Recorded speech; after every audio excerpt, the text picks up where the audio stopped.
Okay, Boker Tov, everyone. Welcome to lesson number 2. For those of you that are looking for it online, it's not under the name Decisions of Fate. It's under the name Jewish Medical Ethics, just so you know. If you're looking for a repost or whatever of the class. This week is a really, really important lesson.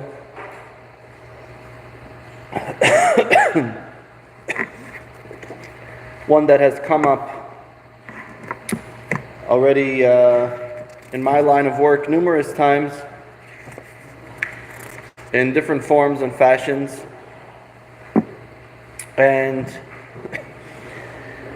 it's one that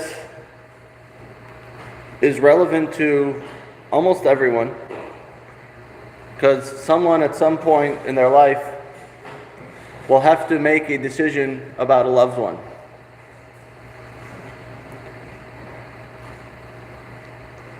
Yes, there are some that don't pass in that way, but most people need a book. Yes, sir.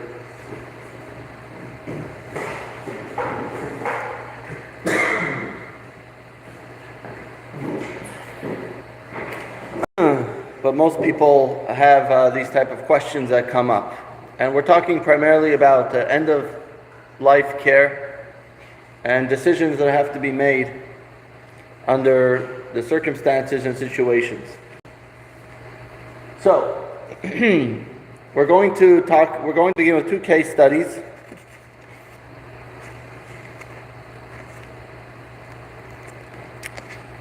We're going to read this through quickly. All the details is not that important, but let's just read through the case study. He perceived no other, page number 46, if you'd like to read along with me. He perceived no other option, so 104-year-old scientist David Goodell left his home in Australia and flew across the world to end his life. Loud ecologist and botanist that did not suffer from a serious illness, but he wished to bring forward his death due to his diminishing independence. My abilities have been in decline over the past year or two. My eyesight over the past 6 years, Dr. Goodell told reporters in Switzerland, where he had organized his death. What happened? I no longer want to continue life. What?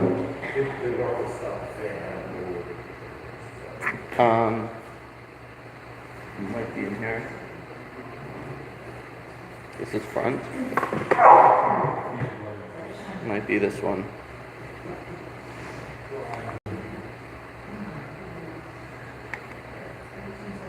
Yeah. Okay, it should be off. Next.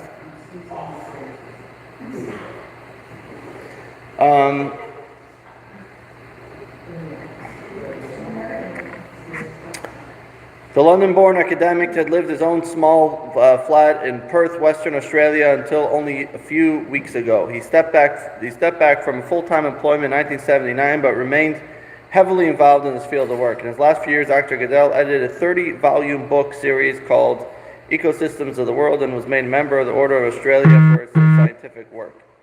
In 2016, age 102, he won a battle to keep working on campus in Perth's at Edith Cowan University, where he was unpaid honorary research. He made a final trip out of Australia last week with his friend Carol Neal, representative of assisted dying advocacy group Exit International. Mrs. O'Neill said the dispute in 2016 over Dr. O'Neill's working space had affected him greatly. The row began when the university raised concerns about his safety, including his ability to compute. Though Dr. Goodell ultimately prevailed, he was forced to work in a location closer at home. Came at a time when he was also forced to give up driving and performing in theater. All right, he was 102 years old, just remember. It was just the beginning of the end, she told BBC. He didn't get to see the same colleagues and friends anymore at the old office. He just didn't have the same spirit and was packing up all his books. It was the beginning of not being happy anymore. In general, this is a good lesson about retirement, but that's not the discussion here. Dr. Godel's decision to end his life was hastened by a serious fall in his apartment last month. He was not found for 2 days. The doctor said he needed to engage 24-hour care to be moved to a nursing home. He's an independent man. He doesn't want people around him all the time, a stranger acting as a carer. He doesn't want that, Ms. O'Neill said. He wants to have intelligent conversations and still be able to do the same things like catching the bus into town. Switzerland has allowed, okay, so he's now 104 years old. Okay, and they want to put him in a nursing home. He says, I'm not interested. He wants to have intelligent conversations. All right, imagine. Switzerland has allowed assisted suicide since 1942. Other countries and jurisdictions have passed laws allowing people voluntary end life, but many state terminal illness as a condition of eligibility. The Australian Medical Association, AMA, remains strongly opposed to assisted dying, which is seen as unethical practice of medicine. Doctors are not trained to kill people. It is deep within our ethics, deep within our training, that that's not appropriate. Not every doctor agrees with that, he added. We found 10 members supported right to die policies. In the last days in Australia, the scientist revised his final letters and bade farewell to his extended family, including many grandchildren. An online petition raised 20,000 Australian dollars for the scientist to fly in business class to Europe. He rested with his family in France before heading to Switzerland with his closest relatives. The story gained attention locally at the time when his home state, Western Australia, is considering whether to debate assisted dying legislation. The state government had publicly expressed sympathy for Dr. Godel, but said any proposed legislation would cover only terminally ill patients. Dr. Godel said he would have preferred a chance to end his life in Australia. His final appearances, he often wore a jumper emblazoned with the words, "Aging disgracefully." What? I don't feel that anyone else's choice is evolved. It's my own choice to end my life tomorrow or look forward to that, Dr. Godel said. At my age, 104, or even a rather less than my age, one wants to be free to choose death when the death is at appropriate time. He told reporters, I certainly hope my story will increase the pressure for people to have a more liberal view on the subject. Okay, so this is the story. So he lived in Australia. He was 104 years old, and he had to fly to Switzerland to end his life. All right, so that's number one. Exercise 2.1. Do you believe individuals like David Godel should be free to choose to end their lives? Yes or no? Just say yes or no. You could just guess. Yes? Okay. Yes, you should. Anyone that says no? Say no. All right, class is over. Thank you, guys.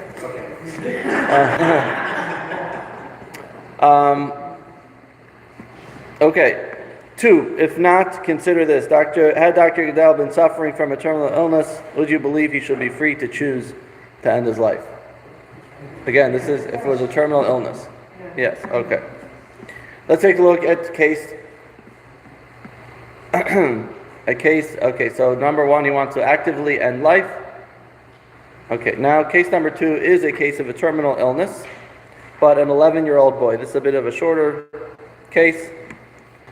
This was an actual question that was proposed to a halachic authority, Rabbi Eliezer Waldenberg, who we discussed last week, that Tzitz Eliezer, and we're going to bring him up again this week.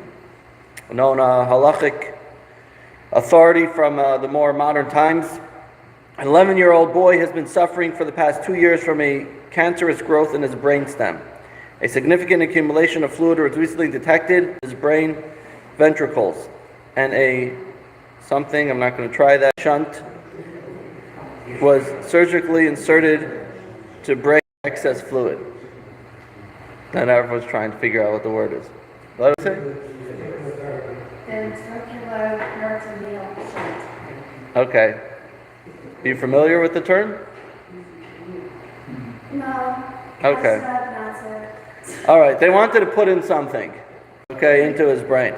His physicians now seek to implant a different tube because the original tube has become blocked and affected. This procedure entails minimal risk, but it'll prolong the boy's life and suffering. Is there an obligation to proceed with the surgery? So we have a terminal illness, and this will passively allow the patient to die.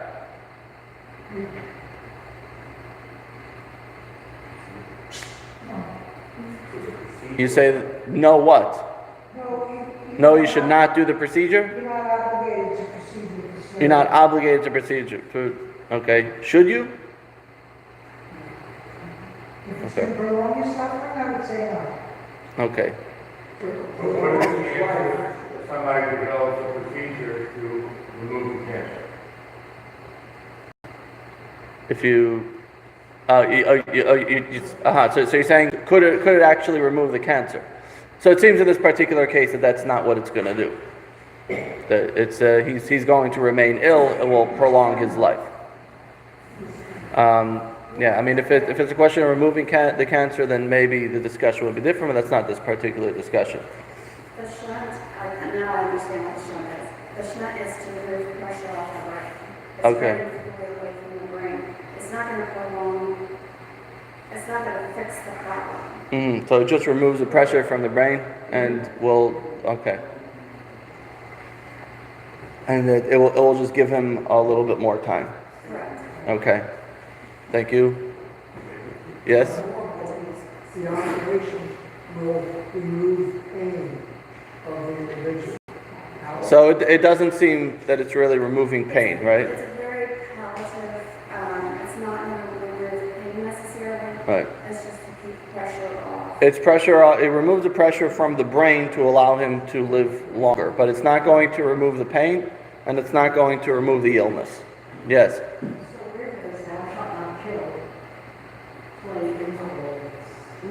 Great question. I think that we may discuss that and coming up soon. But obviously that's where this is going to take us. So we have two case studies here. Case number one, we have an elderly man who's not suffering from any particular illness. He's aging, losing his independence, and he wants to end his life. Now, we have to point out something over here to understand something. There's two types of medical suicide. There's one called euthanasia, which means that the doctor administers legal medication to the patient. Lethal, not legal, lethal medication to the patient. And that's actually the doctor doing something to the patient.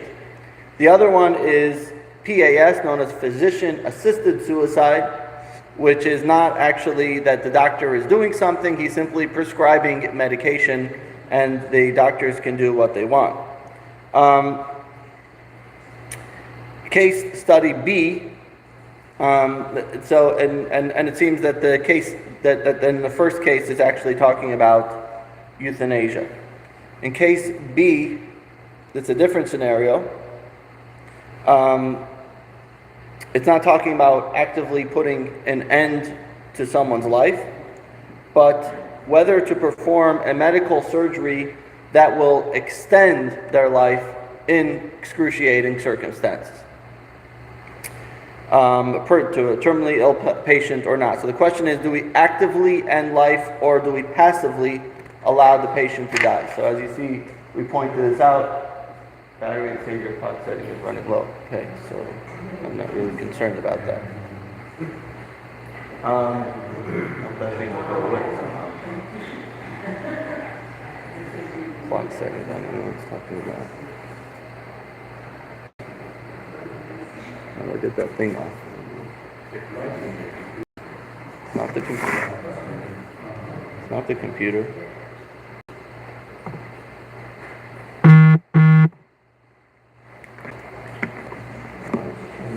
Sorry, we'll just have to be there. Okay. So now let's clear this up again. So just for some perspective, let's take a look at the secular law on this matter. So there's a few things to know about secular law. Obviously, the U.S. law. So as we discussed many times, in the United States, there's the idea of rights. We have rights. How far does those rights extend? That's always the big question. And this is always the big fight. And some people want to be more aggressive in their rights. Some people want to be less aggressive in their rights. Usually people start bringing up the rights when it works for their political gain, but that's another story. So there was a case called Cruzen versus Director, and in this particular case, known as the Cruzen decision in 1990, there were a few points. Number one, patients can refuse medical treatment. Okay, so you go to a doctor, and the doctor or hospital, and they always say, well, don't you want to take this medication? You have the right to say you don't want to take it. And sometimes maybe you shouldn't take it. Number two, physician-assisted suicide for terminally ill patients is allowed in some places. I'll soon tell you where. You could probably guess some of those states that it's allowed. And number three, some countries place no restrictions on assisted suicide. So, what are some of those places? Anybody take a guess? Take a guess for some of the states that allow PAS. Oregon, you said? Yeah, that's a good guess. Yeah. California, good. California, Colorado, Columbia, the District of Columbia, D.C., Hawaii, Montana, Maine, New Jersey, New Mexico, Oregon, Vermont, and Washington. Okay? Now, a number of countries have also legalized, including Australia. Most of these countries restrict, though, to terminally ill patients, which is the situation that we had there. So these are Canada, Belgium, Netherlands. In Dr. Goodell's case, he wanted to have actual euthanasia. In that case, there was only one country, the country of Switzerland, which actually allows the doctor to commit the suicide, euthanasia, whatever you want to call it. Okay, chances are probably more states will be on board with this, but anyway, you have this information on your page here in case you want to do something with this information. I don't know what you want to do with it, but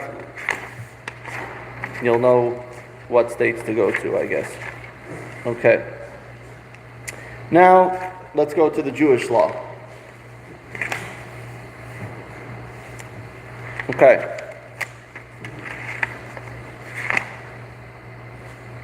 So we see over here that in secular ethics, which is about autonomy and personal liberty, that it's something that many believe should be allowed.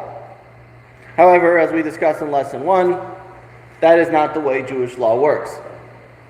Jewish law is not a question of whether you have the right to do something, but is this what the Torah allows you to do?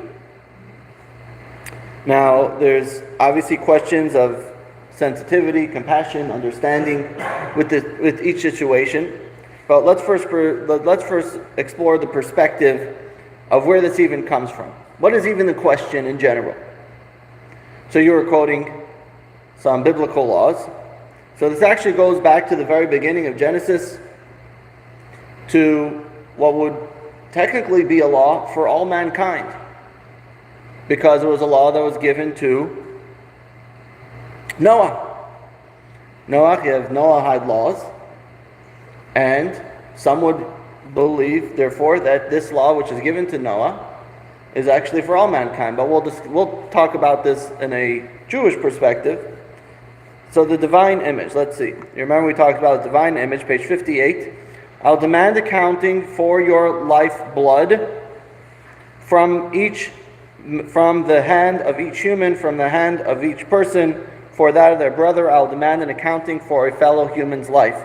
Whoever sheds human blood shall have their blood shed by humans, for God made the human in his image. Okay, it's translating the word Adam as human. So God tells Noah, you are not allowed to take anybody's life. Now, from the simple reading, this is talking about homicide. You're not allowed to murder. However, our sages take a closer look at the verse, and it says, I will demand an accounting of your lifeblood. Dimchem. Dimchem means your blood. Your blood means something that is for you, happens to you. And so our sages learn out that this is actually referring to suicide. That it's prohibited to take your life. This is actually a law given to Noah. And then the second one, which says, for the hand of each human, from hand of each person, from their brother, this is actually a prohibition against homicide. So the Torah is actually telling us that there are there's two forms of taking lives. One is taking one's own life, and one is taking someone else's life. Then it says, why is this? For God made the human in His image. For God made man in His image. So we do not have the right to take one's own life because man is made in God's image. Text number 2, page 59. Rabbi Yaakov Tzvi Meckelberg, Haktav v'Hakabbalah.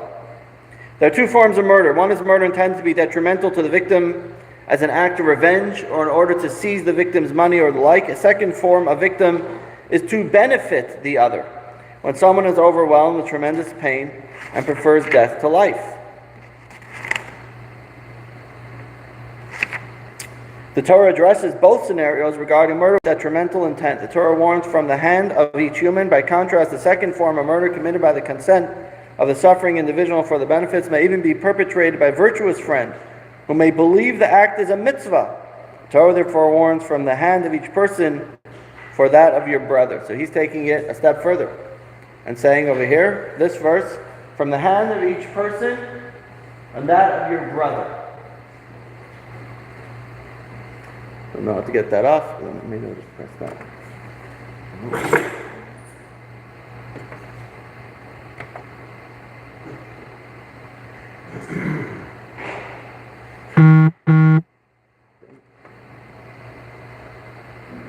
Okay, looks like that works for now anyway.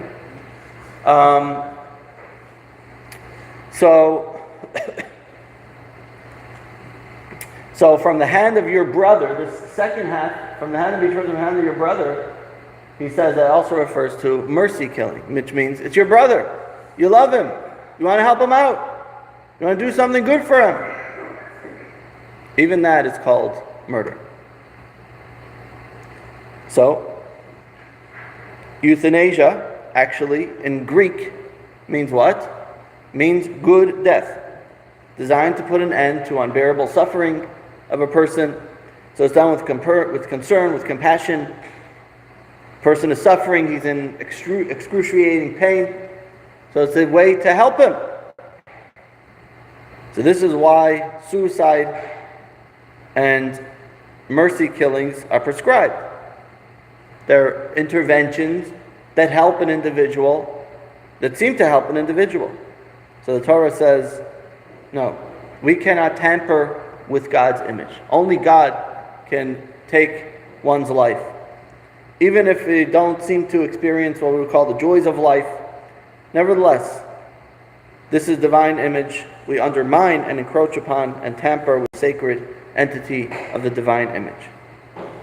The Medrash gives a parable and says that it's like a person that defaces a coin that has a picture of the king on it, or a statue. Right? You know, you have all these issues with statues being torn down. Why does it matter? Statue is a piece of stone. Just a statue. No, a statue represents something. If you have a statue of a king, you deface that statue, then you're defacing the king. So the same thing over here. We are an image of God. Maybe a physical sense of that, but still we represent God. Defacing that is defacing God. Okay, so does this end our discussion? No. Very good. Because otherwise I would be out of a job. So, let's take a look. Text number 3. Michael Epstein, Aruch HaShulchan. A person in the throes of death is regarded as a living person in every respect. Though the patient is in terrible agony and they consider death preferable, we are nevertheless forbidden to do anything to hasten their death. The universe and all therein belong to God, and this is His will. So, therefore, based on what we know now, secular law says patients can refuse medical treatment. PAS for terminally ill patients allowed in some places, some countries place. Okay. Now, Jewish law, PAS, as a general rule, is prohibited. Because anything that will cause expedited death is prohibited. So, Jewish law objects to this practice. Because anything that will expedite a death is not allowed. That's part of, in a certain sense, that's taking someone's life. Expediting someone's death. 1 second. So in case study A, the person was overall a healthy person. He simply wanted to end his life early. That would not be allowed. And by the way, this would be, therefore, a major issue when it comes to switching off a ventilator, which could lead directly to a patient's death. That could be extremely problematic. Secular law is obviously very different. The patient has the secular right to refuse all medical treatments. Now, in secular law, there's no difference between withholding or withdrawing. In Jewish law, there is a difference between withholding and withdrawing, as we're going to see. So, when it comes to switching off a ventilator, the problem is that you are withdrawing treatment. Somebody that is currently alive, and you are taking away a current life force that they have. Now the question really would become with regards to withholding treatment. Yes, Wendy, you had a question? Yeah, you may get to it because you're kind of on the fence right here. But if somebody if they refuse to be fed, they know that they're dying, they are in lots and lots of pain, and they literally are refusing to be fed. They don't want the... Okay, let the class play out a little, and we'll deal with that. I wanted to take a break from the law per se, and we're going to get a little bit spiritual here. Which is this. Why actually is it so important that someone stays alive? Let's say someone is in a vegetative state. Doesn't seem to be having any sort of quality of life, right? This coined term, quality of life. If you could play golf, then you have quality of life. If you can't play golf, you don't have any quality of life. What exactly is it? What exactly does it mean? So let's take a look at a number of reasons why someone that is terminally ill, deprived of the so-called quality of life, they may be bedridden, they may not be able to do anything consciously. Nevertheless, according to Torah, according to the Jewish way, according to the Jewish view, it's still important that they stay alive. Why is it important that they stay alive? So we're going to go through a number of things. Number 1, text number 4, a single moment of repentance and good deeds in this world is greater than all pleasures in the next world. And a single moment of bliss in the world to come is greater than all the pleasures of the present world. This is something that is unique to the Jewish view. You know, I saw it's going around on these social media. There was an interview with a Palestinian woman whose son is part of Hamas or whatever, and she was saying that they don't care about dying because this life doesn't mean anything to them. All that matters is going to the next life. So whatever happens to them, they don't care. And they ask, what's going to happen if your son comes back? Will you tell him to go back and fight and he'll be killed? She says yes, because she doesn't care anything about this life. So this is what some religions teach. So in Judaism we say, a single moment of repentance and good deeds in this world is greater than all the pleasures of the world to come. We're not saying that there is not a world to come. We believe there's a world to come. But one moment of a mitzvah in this world is greater than the entire world to come. So now, if we are able to take that moment to do our divine purpose, our divine shlichus, our divine meaning in this world, do something small.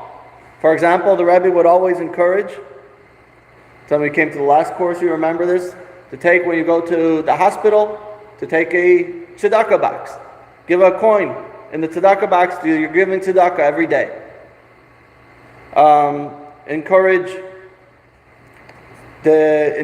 someone to say a prayer. If the person is able to say a prayer themselves, doing a mitzvah there. Observed a holiday-related mitzvah that maybe even the patient, they themselves can't do, but someone could come into the room and blow shofar for them. And they're hearing that shofar being blown, that's a mitzvah. Or hearing the Megillah being read, that's a mitzvah. So there's many things that a person can do. You can do a mitzvah, and that is a recipient of an infinite amount that's greater than the recipient of the infinite amount of bliss and pleasure. Every single mitzvah has monumental consequence. As the Rambam says, one who performs one mitzvah could change the entire world. So that individual who is bedridden can do a lot. They can do a lot, even if they can't get out on the golf course. There's a lot of mitzvahs that could be done. You have to do it for them. It depends on the situation. Sometimes they could. Not always are they. Huh? What if they can't at all? If they can't at all? They can't do anything. So that's so here another example is number 2. Teshuvah. We said anyone who does teshuvah, repentance and masim tovim. Well, a person may be lying in bed.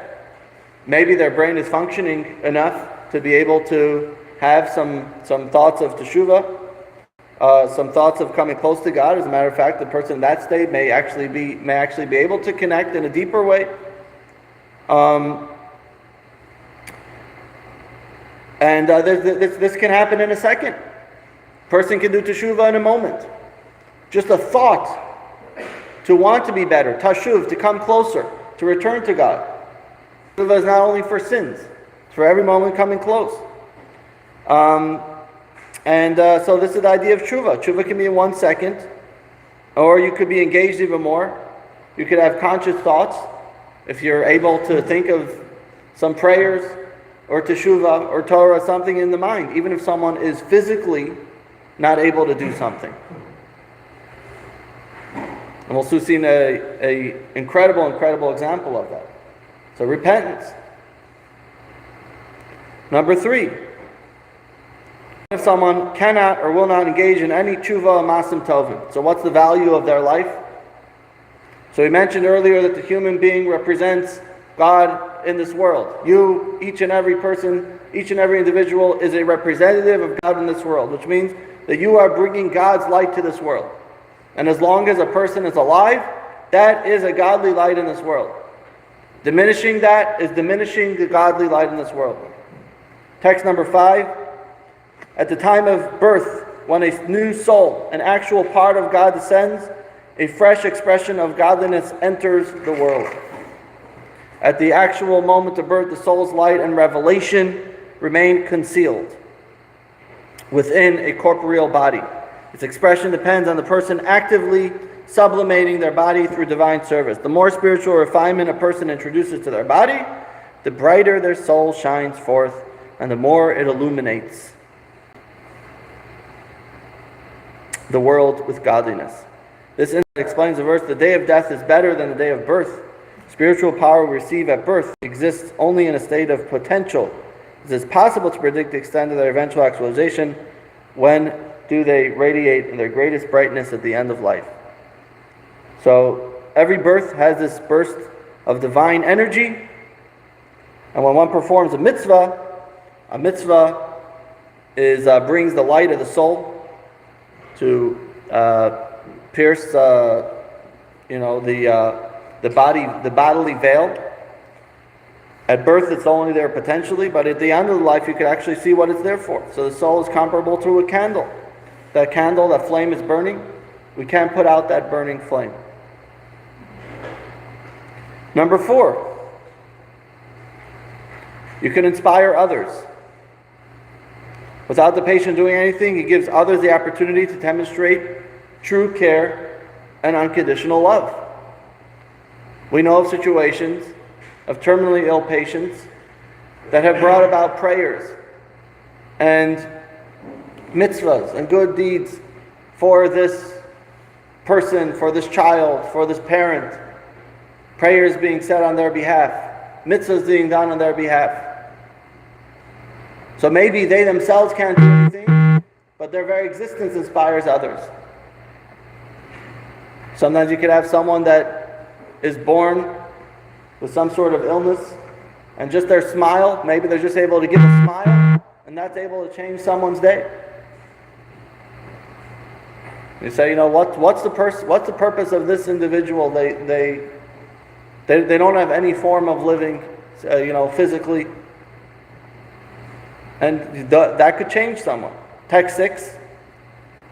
The reader may legitimately ask, what is the life of a person who is comatose and incapable of any cognitive brain functioning?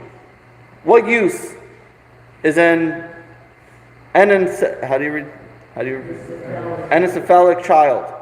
Keep in mind, however, that Jew believes in soul, that the body is simply a receptacle for the person's true spiritual essence. Souls come to earth for many, many purposes, and we don't know why God sends souls into this life. Sometimes it could be that the spiritual destiny of the soul is to elicit certain responses on their part. The soul exists to teach us certain things about the meaning of life and love and how we relate to the dignity of human being. And when we fail to respond with sensitivity and respect for the unconditional value of the person's life, we kill a small part of ourselves as well. That's number 4. And then I want to add number 5, which is not included here, that there's always that chance of a miracle. And a person could come out of it. I taught a similar course a couple of years ago. I was still in Ocala at the time, and I taught a course in Ocala and a course in the villages. And there was a woman that came to this course, and we were teaching a very similar idea. There was a woman that came to this course. Her name was Sheila. Some people knew her. And she said she was 178 days in a coma. And she unconsciously remembers her sons arguing with the doctors that they want to pull the plug on her.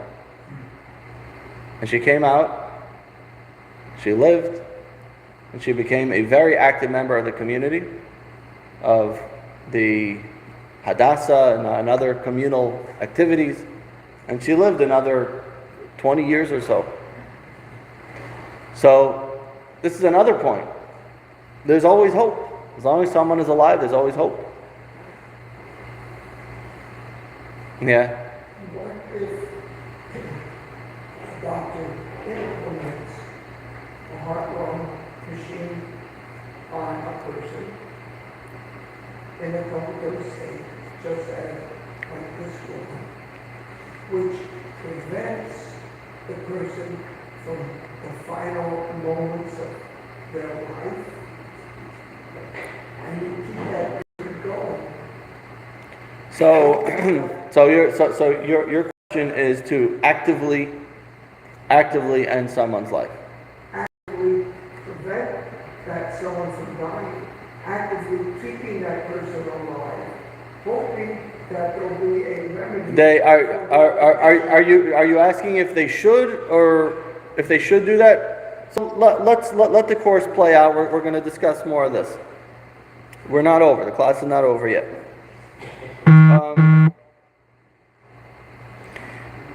They tell a story. There was a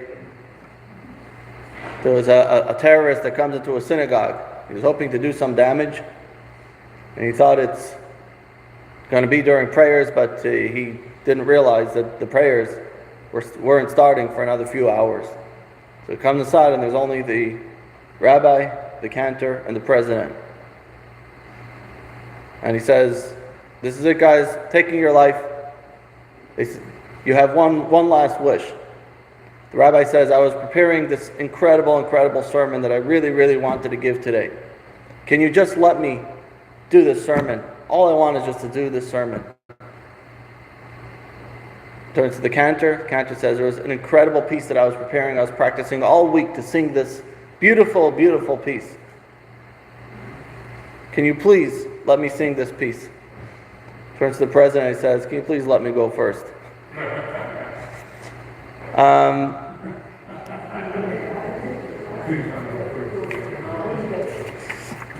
All right. So anyway,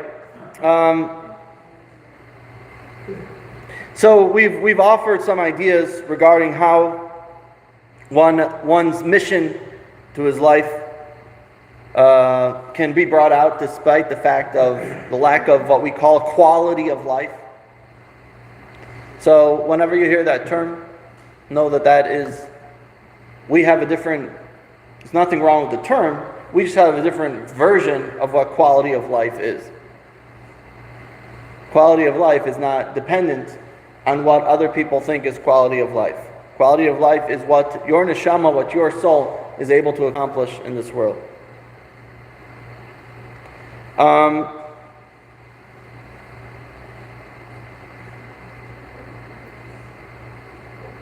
Now, we don't necessarily understand why things happen, why God does certain things, but what does emerge from here is that we have a different approach. Jewish ethics takes responsibility-based approach to someone's life. And this we discussed it for those who came to last course, we discussed it almost every week. This general concept of how Judaism views life in general. It's not about, remember what we kept saying. It's not about what life is to you. It's not about what the benefits that we offer to life. It's about what difference can I make to life. It's about what difference can I make in this world. Why did God put my neshama, why did God put my soul here? And so when we look at the tragic case of someone pleading to be euthanized because of the terrible suffering, we can approach it intentionally, we can approach it emotionally, intellectually, or transcendently.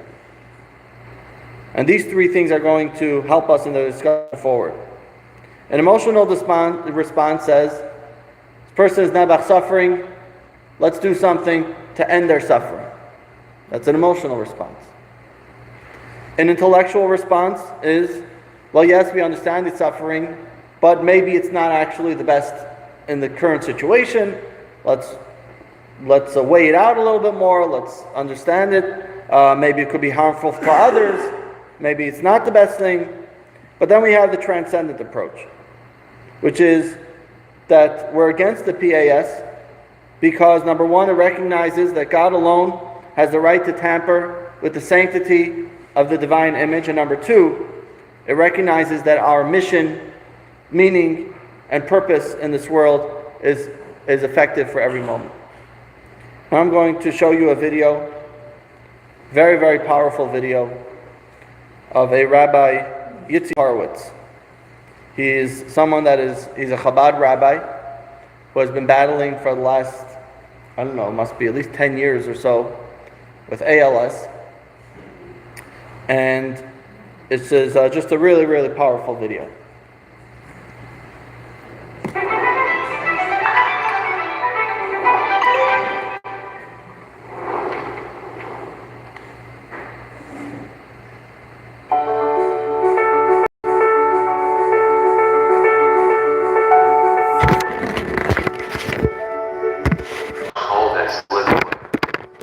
I felt irrelevant.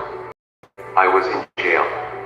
What possible purpose could I have if I couldn't communicate? It hurts not to be able to kiss and hug my children, not to be able to talk and play with them. I could have been prey to a why me attitude and fallen into depression. The problem with why me is that your focus is on me, the ultimate false deity. Instead, knowing that this is from Hashem makes me think, how could I see this purpose from my situation? What can be done from my position now that could not be accomplished when I was well? Do I pray? Do I cry out to Hashem that He heal me? Yes, all the time. However, the illness has not broken my spirit. I continue using my difficulties as a platform to lift others up. What keeps me going is the realization that God is real, that He has a plan for the world and I am part of it. Everyone is a part of it and everyone's part is important. So if He put me in this position, He must want something of me that I can only do in this position. When you see it this way, instead of feeling down when you are in a challenging situation, you are filled with a sense of purpose.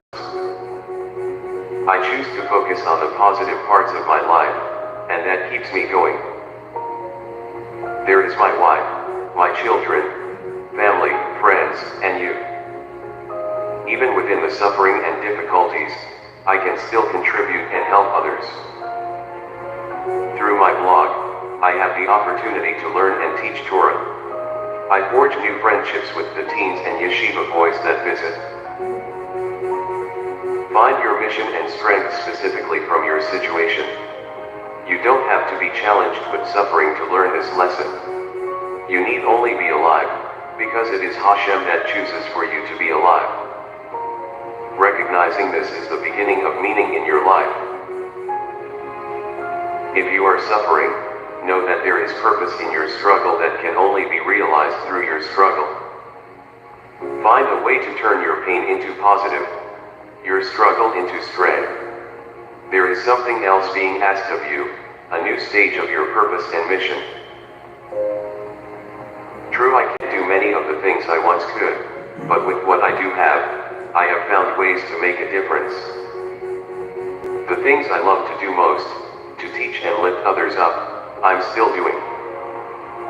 Before, I would speak. Now, I write.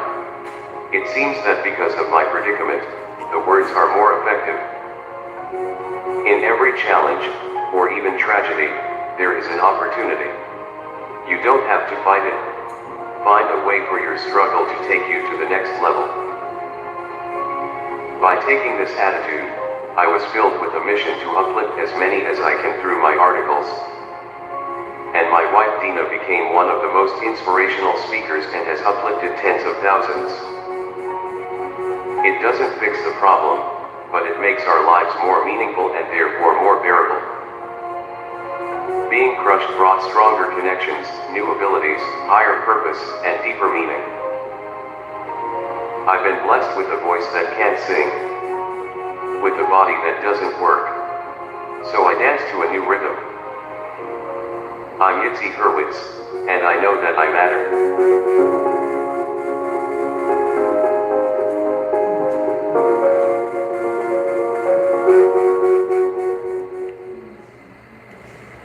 So in case you didn't realize, that was written with his eyes. Right? Okay, so he's still alive, yes. He's at least 10 years. This has been going on, yeah. He writes the blog with his eyes? Yes, that's correct. He has a screen in front of him, and he writes with his eyes. Okay. So now we're going to get a little more technical. We're going to talk actual law. So we as I said, we took a little break to get a little bit into the spiritual, and the reason for that is that we need to have a perspective. Okay, because when we talk about a person that's in a terminally ill situation, and sometimes it could sound cruel to keep them alive. So when we have this perspective, this Jewish perspective, this Torah perspective, there's no such thing as being cruel for keeping someone alive, because the way we decide or judge purpose is not the way it's seen for the neshama, for the soul of this individual.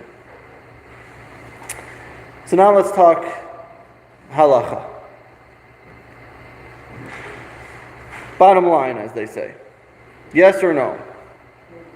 So based on what we studied so far, we may be inclined to say that because Judaism values every moment of life, therefore it forbids a mercy killing, so therefore it would be ambiguously call for prolonging life at all costs, to extend life as long as possible, and do everything possible, even in a perhaps artificial way, to prolong life.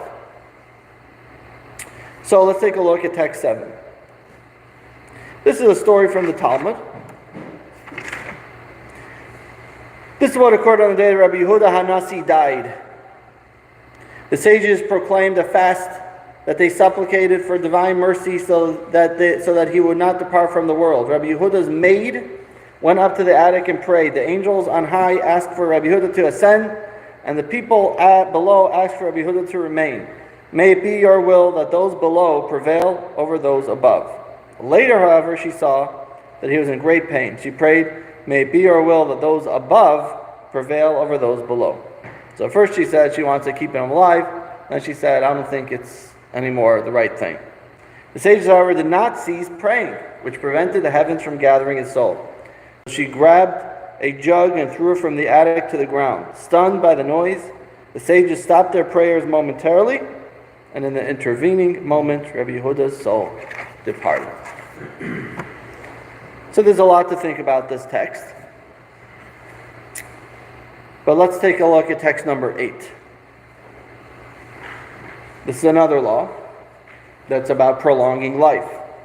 Shabbos laws are suspended in the face of danger to life, as are all other mitzvahs. Consequently, we follow the direction of a professional physician on hand and attend to all of the patient's needs on Shabbos. If a structure collapses on Shabbos, the rubble must be cleared. There is even a doubt as to whether a person is beneath the debris, although clearing rubble is otherwise forbidden on Shabbos.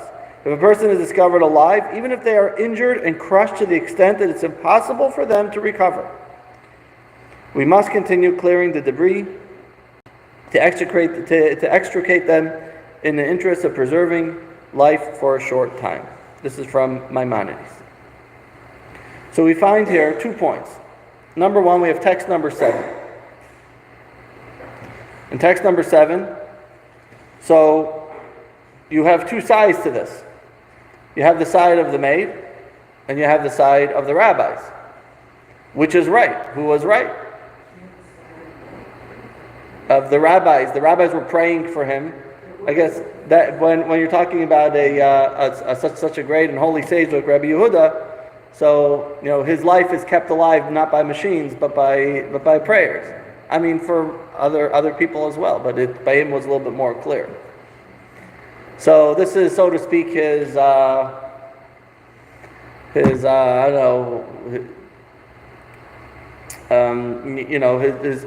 continued perpetual life was going on with this. So she did something that terminated that. Now, she didn't actually physically do anything to him, which is very clear. But she just stopped the prayer that was keeping him going. Okay? So she stopped what was keeping him. Now, you could say she may have been wrong. She was maid, she was his caretaker, but the Talmud cares enough about what she was to bring her into the discussion. So that's also important. You could say she behaved improperly, and she didn't follow the lead of the sages. So what we could take from here, perhaps, is withholding treatment is permitted if a patient is terminally ill and suffering. When she noticed he's terminally ill and suffering, she said, withhold that treatment, withhold that medication. The medication was the prayer, that medication that's keeping him going. What if it's a breathing machine? 1 second. Let's get through this first. Let's get through this whole thing and then we'll take all the questions. Then you have text number 8. Text number 8 is talking about if we do nothing, the mortally wounded patient will die under the rubble. So we need to do everything possible to keep that person alive. Even if it means to desecrate Shabbos, you can desecrate Shabbos to keep that person alive. This is someone who's crushed, therefore presumably suffering. Removing the debris will provide him with an extension of life and of his suffering. He's most likely in a lot of pain. Most likely in this current situation probably doesn't have much left. Maybe he might even have to have some amputations, who knows. So what we see here is this sort of contradiction. We see the question about allowing death or fighting for life. Which is our primary approach? So that's what's going to be our discussion now.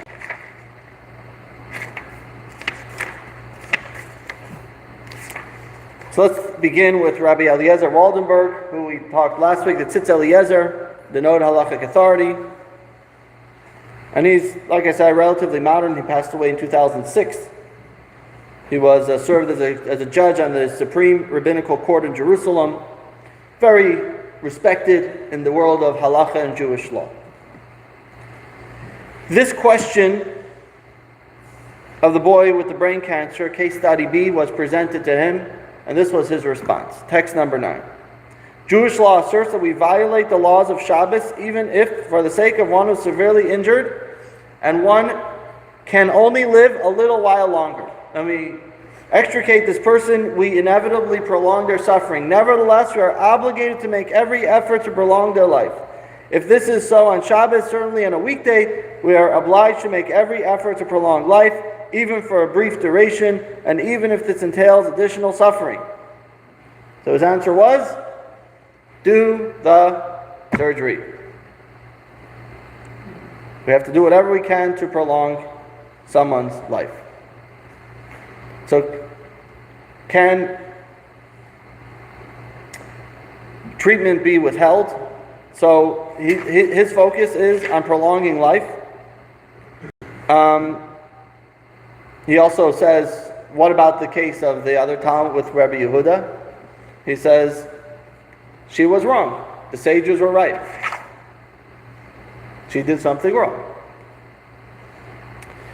So, we say we look at life, you could say from the transcendent perspective, as we talked earlier. Every moment of life is precious and purposeful. We have to do everything we can to make a person alive in this world another moment. As I pointed out in the beginning of the class, this is clearly a unique Jewish perspective. The idea of every moment that we can stay alive in this world. Use every moment. Very unique. Now, if you remember last week, when we talked about risky treatments, he was the one that said that it can't be more than 50%. Right? Remember that? We talked about taking risky treatments. He said, if it's more than 50%, then you don't have to take it. So in other words, he's saying, don't do something that could make it worse. But as long as you know that this is a relatively safe, simple, easy procedure, then you have to do that treatment. Right? But again, it doesn't mean to do some experimental treatment that may or may not work and could end the life earlier. So that's where you have the toss-up, which gets into our last week's conversation. All right, are we getting too complicating here, or you're with me? Then you have the other side of the spectrum. Have you ever heard of this guy? Rabbi Feinstein? Rabbi Moshe Feinstein. No, you never heard of him? There was a rabbi in Beverly Hills, Florida. You know where Beverly Hills, Florida is? It's in Citrus County. It's about 40, 50 minutes from here. When I first moved, there was a rabbi there. And he was a rabbi in the temple, it's a conservative temple. And he himself was an Orthodox rabbi, but he was serving the conservative temple. His name slips my mind at this point. But he claimed to me that he got smicha, he got rabbinical ordination from Rabbi Moshe Feinstein. Huh? Jackie Mason did? Really? Okay. Yeah, Rabbi Moshe Feinstein was just a very, very revered halachic authority. He was at the end, later on he lived in New York, and he was considered one of the most formidable rabbinical authorities of the 20th century. There's a lot of correspondence with the Rebbe as well.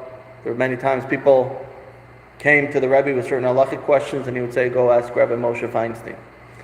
So he was very, very. I actually have his book of Responsa here. It's about 6 volumes of Responsa, Igros Moshe, and that's where this is taken from, this text. So anyway, so he says like this: if physicians neither cure a patient nor ease their suffering, they should not administer treatments that only serve to prolong briefly the terminally patient's life in suffering. So he's taking this to the other extreme. He's saying you should not administer, or you do not have to administer, drugs or medication that is going to prolong the person's life. We infer this from the Talmud's description of Rabbi Yehuda's final illness. The sage's prayer did not produce a cure for Rabbi Yehuda or lessen his agony, but only prolonged his ordeal for as long as they continued to pray. Rabbi Yehuda's maid, who was knowledgeable in Torah, said, "May it be your will that the above prevail over the below." Upon seeing that her prayers could not be effected as long as the sages continued their supplications, she took a jug and smashed it in order to silence them. At that moment, Rabbi Yehuda passed away. Now, to be clear, she didn't do anything to him physically. So you have to understand that. This is different than taking someone off a physical machine. This is more like administering medication that's keeping them alive. Well, I'm not saying it doesn't relate to a machine. I'm saying that it's different than doing something physically to the body that's going to end their life. This is saying that there's something external being administered to prolong their life. So this would be some sort of medication. Now, there is, however, a few caveats, so let's wait. The incident cited in the Talmud teaches us that the maid acted correctly. We can derive from this as a physician should not administer to a patient a treatment that will neither cure them nor alleviate their torment. Okay, again, it will neither cure them nor alleviate their torment, but will serve only to prolong their life for a short duration of agony. Okay, so know what we're talking about here. Physicians should only administer such treatments if it will soothe the patient. So, in other words, if it's helping them out. But if it's not helping them out in any way, then there's no obligation to do that. So there's a moral difference between actively killing someone and remaining inactive, passively allowing them to die. So he doesn't say that you have to keep the person alive at all costs. He's saying that she acted correctly by she didn't actively euthanize the patient, which is different. She just said, stop the treatment that is keeping them alive. Now, number one, A, it has to be extension of life will be short-lived, terminally ill, and B, the extension of life will be associated with excruciating pain. So those are 2 caveats. Now we have another caveat. In text 10b, in my response to the physicians, I wrote that one should administer oxygen to the terminally ill patient who has trouble breathing, even though no cure will result, because it eases the patient's suffering, for inability to breathe is tremendously painful. Accordingly, you ask regarding terminally ill patient who is unable to eat normally, should we intravenously feed him and thus extend his life while prolonging his suffering when it appears that he has no pain in abstaining from food? My response: clearly, we must feed the patient, provided that it will not cause any harm.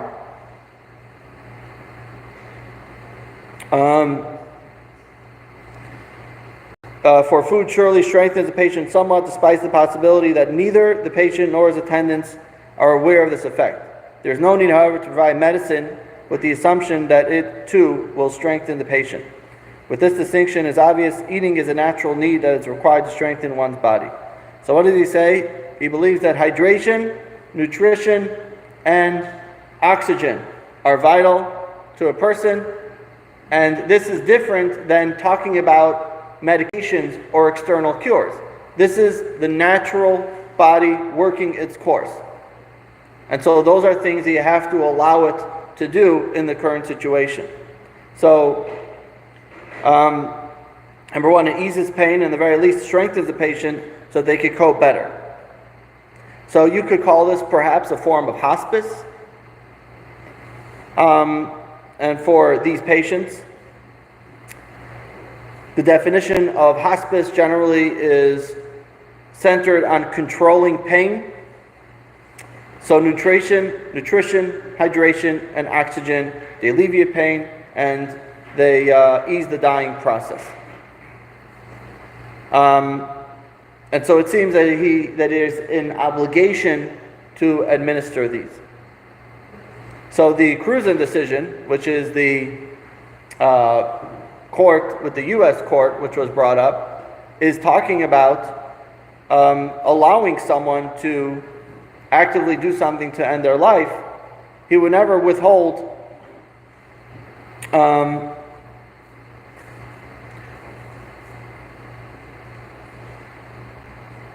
number one, in that particular case, I guess it was withholding a feeding tube.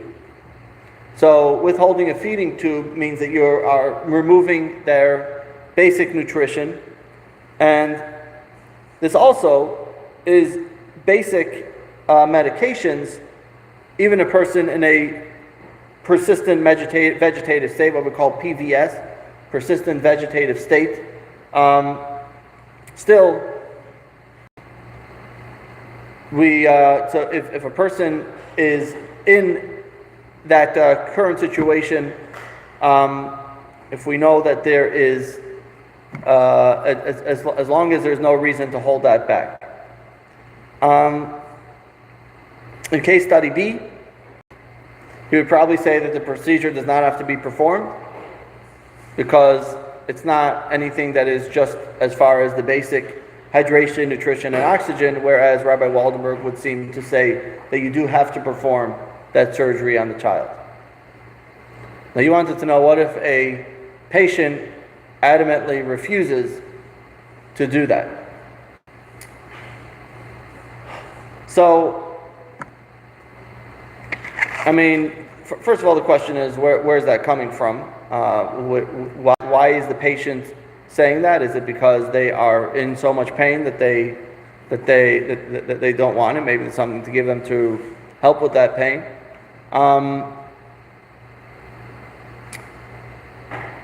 It's a good question. I can't tell you that I know for sure.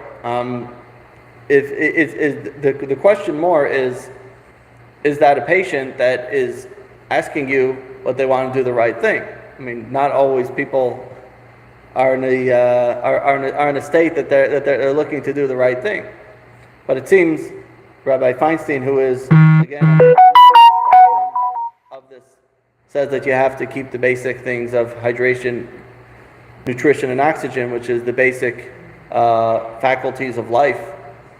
But if the person feels, this is an actual situation, and just happened. The person literally refused to allow any kind of help. She was in hospice. She couldn't, at this point, move anything on her own. They had to be flipping her back and forth.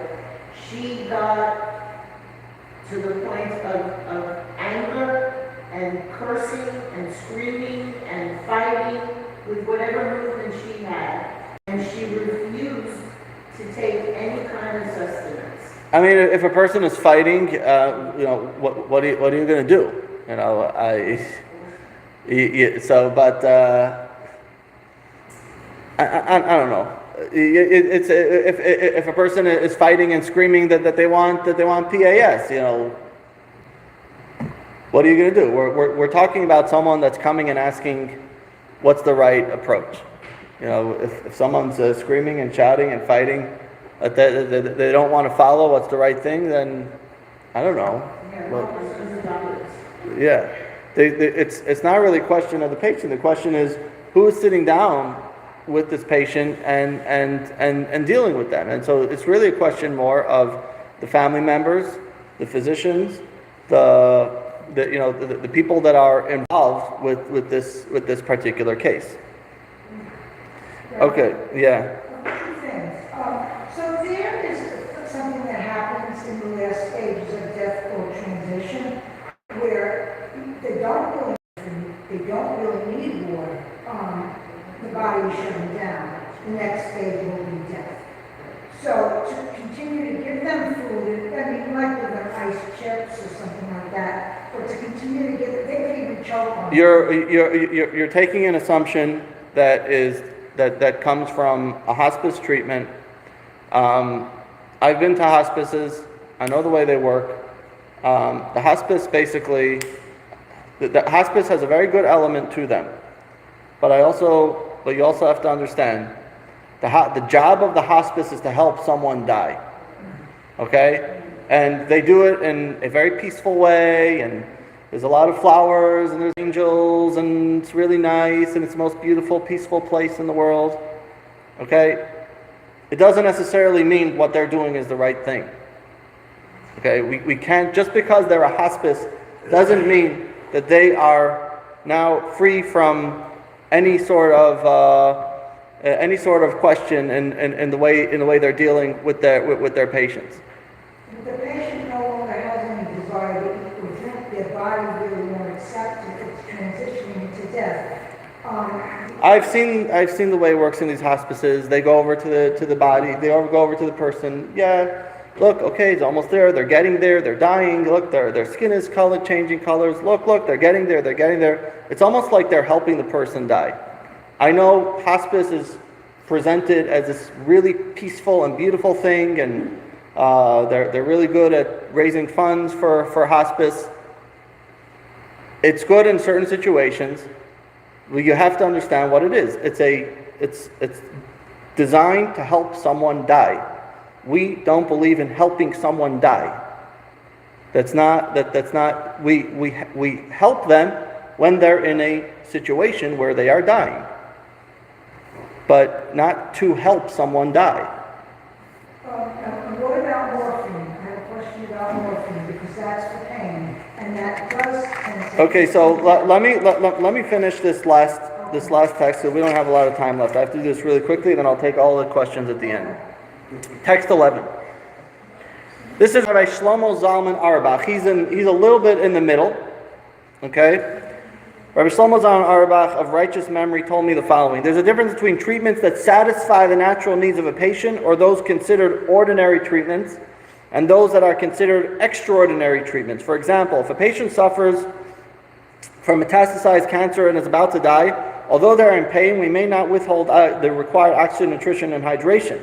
If they suffer from diabetes, we may not withhold insulin with the intention that they die sooner.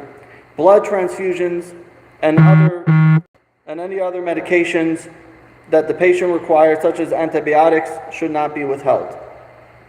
On the other hand, there is no obligation to initiate an extraordinary medical procedure. That is a procedure that would itself cause much pain, in addition to the pain that the patient already experiences. This treatment has no chance of curing the underlying disease, but only extending life for a short duration. So Rabbi Auerbach basically is sort of accommodating these two, where Rabbi Feinstein says basically you don't have to administer any sort of medical treatment. Rabbi Auerbach says you do have to administer medical treatment as long as it's not extreme sort of medical treatment. In other words, he doesn't say we have to keep him alive at all costs, life at all costs. On the other hand, he says that you do have to do some ordinary treatments. You don't have to do extraordinary treatments, but ordinary things, that is something that the patient could do. If the victim contracts pneumonia, you treat him with antibiotics because that's a relatively non-painful treatment. Oxygen, nutrition, hydration, giving insulin or blood transfusions, these fall into the same categories. When we talk about special sort of treatments that could be extremely painful and may not actually help them in their current situation, maybe certain types of chemotherapy, radiation therapy, amputations, or surgeries, that may not help the person in the current state that they're in. So then, and in many cases may actually require sedation or other things that affects the person. So then, so then we would say that you don't have to do those sort of treatments. So, either way, he also says that we do try to talk to the patient to encourage him.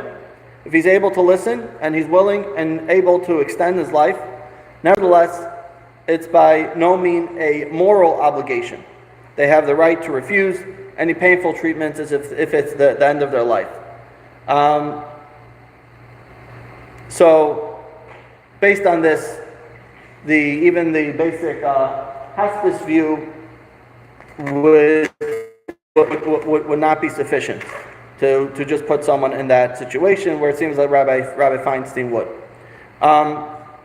All agree that physician-assisted suicide is immoral. Removing a patient from something that is actively keeping them alive, like taking someone off a respirator, if it directly will result in death by doing that action, by that action will cause the death sooner, then that is highly problematic. All agree you do not have to do risky or experimental treatments for that person if you do not want to. And most agree that you don't have to do more difficult treatments even if there is a better chance that they will work out. You have here figure 2.2. It goes through everything so that you'll be able to put this all into perspective. One second, I need to finish and then we can take questions because we don't have much time left. So we have physician-assisted suicide, right? Moshe Feinstein says no. They all say no. Removing a respirator or anything else keeping the person alive, they all say no. Declining hydration, nutrition, and oxygen, they all say no. Now, declining non-painful life-extending treatment, Moshe Feinstein would say yes, you don't have to do that. Rabbi Shlomo, the other two would say no. And declining painful medical treatment, so the first two would say that you could decline that, and it seems that Rabbi Eliezer Waldenberg would say no. Now, when there is a DNR, do not resuscitate, or a DNI, do not intubate, and living wills. So this is where a lot of these things help making pre-decisions, because in most situations, the patient themselves are not in a situation where they could actually make those decisions, but there's somebody else making the decision for them. So therefore they may put a DNR, a DNI, organ donation we're going to talk about in 2 weeks from now, but that's also a discussion. So there's a few things that as we see, there's a lot of factors that come to play. Number one, there's age.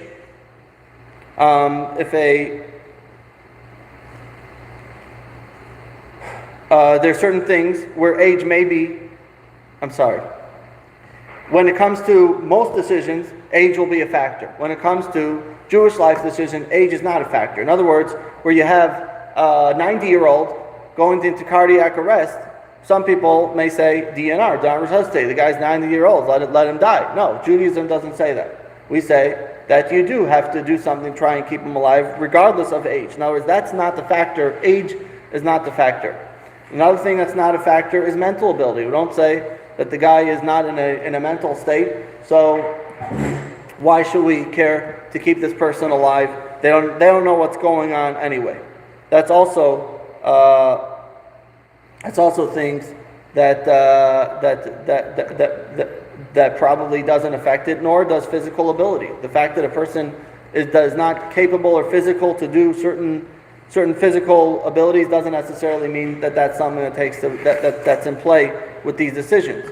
What does matter is, number one, prognosis, meaning if somebody's terminally ill and they don't necessarily, and we don't see any ability or any future for the life of this person, that physically don't have any future for this person, right? Not mentally, but that when I say physically, that they are terminally ill and they are, according to all medical prognosis they're going to die. And the other thing is pain and suffering. By continuing to keep them alive, doing things that are helping them live is extending their pain and suffering.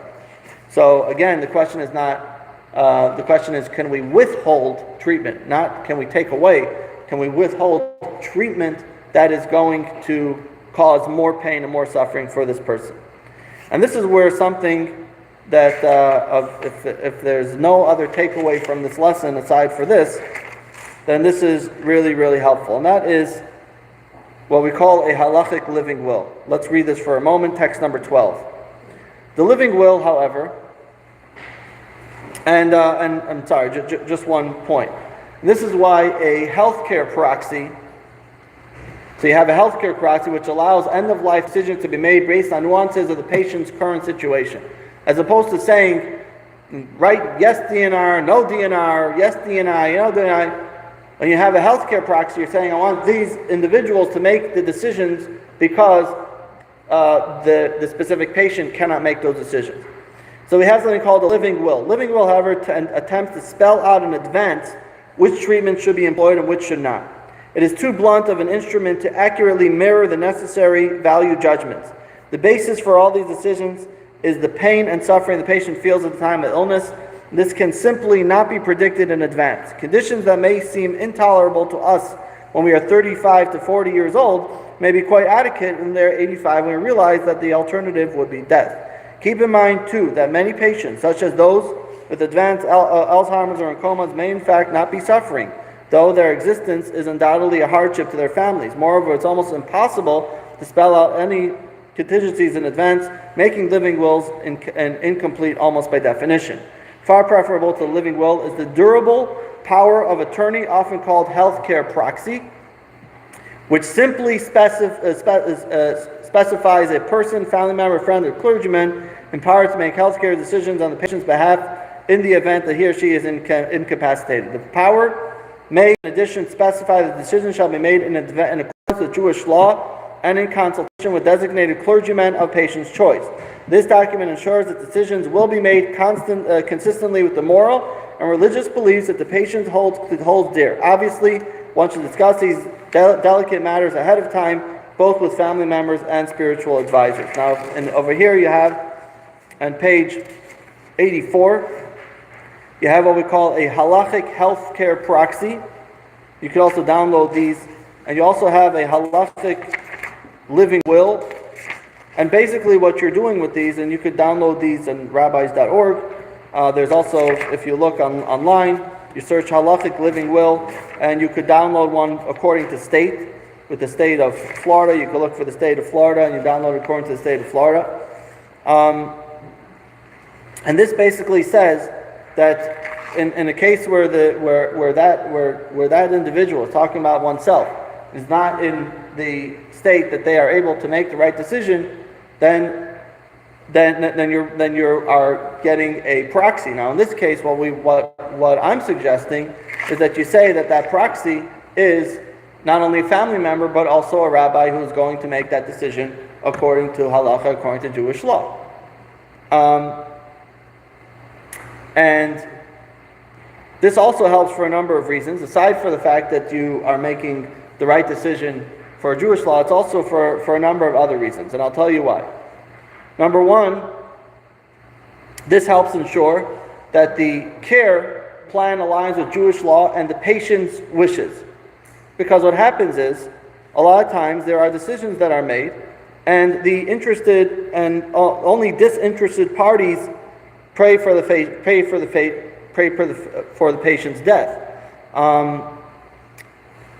And I've seen this, and those decisions could be made by doctors, they could be made by insurance companies, which is a lot of times it happens, by hospitals, and then it could be family members. Maybe family members or close relatives or friends simply don't have the capacity to deal with this current case that's ongoing in their life, and they want to move on.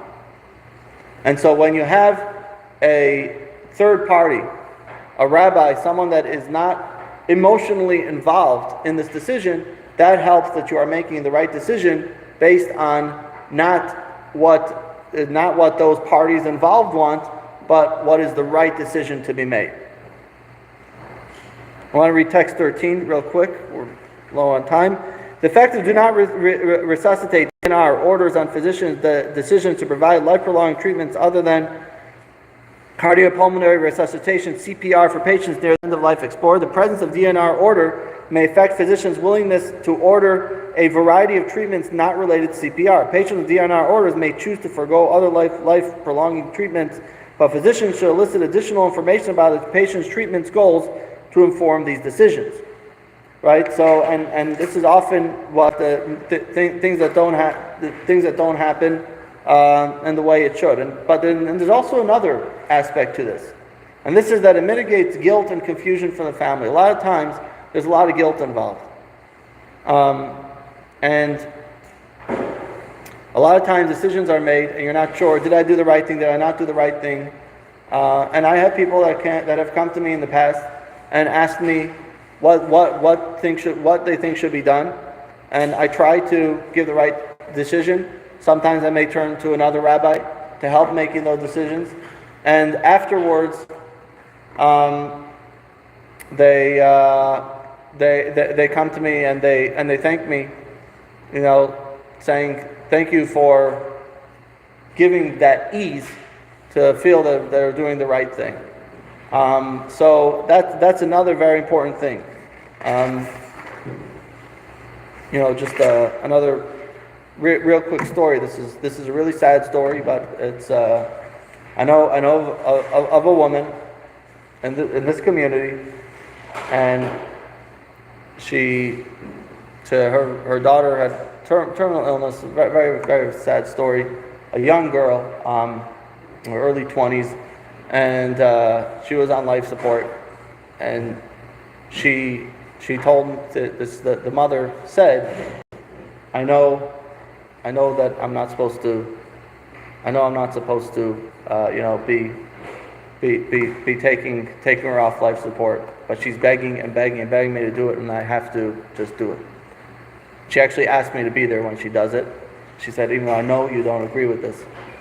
And she went ahead and she did it. And I could tell you, since that day, that woman has never been the same. She's never been the same woman since that day. So, when you make those decisions, it's really difficult. You can go. We're basically done. And so therefore, it's really important to have someone that you trust to help you to move forward. And finally, of course, knowing that we have a mission to accomplish allows us to move forward despite these hardships, and we shouldn't have to make these difficult decisions. But if yes, that's what we're here for. Lesson 2. Extending life. 1. Each human is created in the image of God. Terminating a human life, even for seemingly benevolent purposes, desecrates that image and profanes the person's inherent sanctity. Jewish law, therefore, prohibits physician-assisted suicide and any act that will lead directly to a patient's death. 2. Using a human frame of reference, life, at times, might seem futile. Judaism teaches that every moment of life pulsates with spiritual purpose and potential.